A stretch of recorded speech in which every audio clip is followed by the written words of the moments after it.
उत्तर प्रदेश देश का एकमात्र ऐसा भूभाग होगा जिसके पास आज के दिन 80% से अधिक भूमि ऐसी है जो सिंचित भूमि है और जिसमें बेहतर सिंचाई की सुविधा हमारे पास मौजूद है। अत्यंत उर्वरा भूमि है, सिंचाई की प्रचुरता है और धूप की भी प्रचुरता यहाँ पर हमें मिलती है। यानी 12 माह में से 11 माह तो हमें बेहतर धूप मिल जाता है। बहुत अच्छी धूप मिलती है, अच्छी बरसात भी है, अच्छा पानी है, हमारे पास ग्राउंड वाटर भी है और सरफेस वाटर भी है। हर 5 कोस में आपको एक नदी मिल जाएगी। हर प्रकार से धन धान्य से बाहुल्य क्षेत्र है।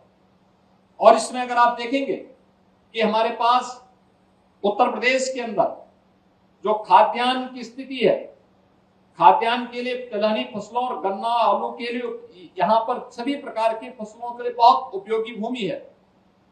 धान लगभग 70 लाख हेक्टेयर और 100 लाख हेक्टेयर में गेहूं की खेती यहाँ पर उत्तर प्रदेश में होती है। 29 लाख हेक्टेयर में हम गन्ना की खेती भी उत्तर प्रदेश के अंदर करते हैं। दलहन और तिलहन में भी एक बड़ा क्षेत्रफल हमारे पास उत्तर प्रदेश के अंदर मौजूद है। उत्तर प्रदेश के अंदर अगर हम 2000 यानी 1950-51 में देखें, आजादी के तत्काल बाद देखें तो हमारे पास कुल उस समय 170 लाख हेक्टेयर खेती यहां पर खेती बाड़ी के लिए उपयोग में होती थी, जिसमें 11.77 मिलियन टन खाद्यान्न का उत्पादन हम लोग उत्तर प्रदेश से करते थे। और 2023-24 में हमारा खेती का रकबा बढ़ा है, जो 170 लाख हेक्टेयर था आज वो बढ़कर के 240 लाख हेक्टेयर हुआ है, जिसमें आज हम अब 11 मिलियन टन से बढ़कर के 60 मिलियन टन तक का खाद्यान्न उत्पादन अकेले उत्तर प्रदेश कर रहा है इस खेती से।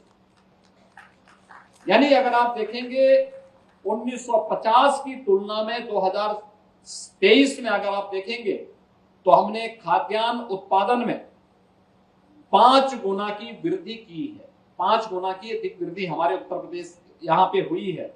और इसमें उत्तर प्रदेश के अंदर जो मैंने आपको पहले ही बताया कि धान, गेहूं, गन्ना, आलू, दलहन में उड़द, मूंग